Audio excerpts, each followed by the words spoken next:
વેકેશનને ધ્યાને લઈ રાજકોટ વિભાગ દ્વારા અલગ અલગ ડેપોની અંદરથી મુસાફરોની જે આવવા જવાની છે એ વધી જવા પામે છે, જે મુસાફરીનું પ્રમાણ પણ વધી જવા પામે છે, જેને ધ્યાને લઈ આપણે રાજકોટથી છે તો ભાવનગર તરફ છે, સોમનાથ તરફ છે, અમદાવાદ તરફ છે, દ્વારકા તરફ છે, આપણે એક્સ્ટ્રા સંચાલન છે એ ચાલુ કરી દેવામાં આવેલું છે।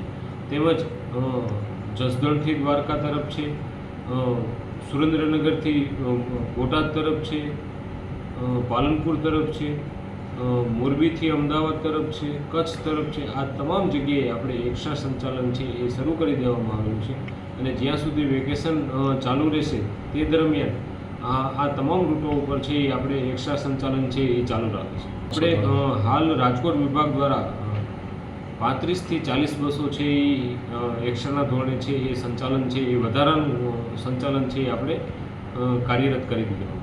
સાંજ સમાચાર ફેસબુક પેજને લાઇક કરો, વિડીયો શેર કરો અને વધુ વિગતવાર સમાચાર માટે sanssamachar.net વિઝિટ કરો।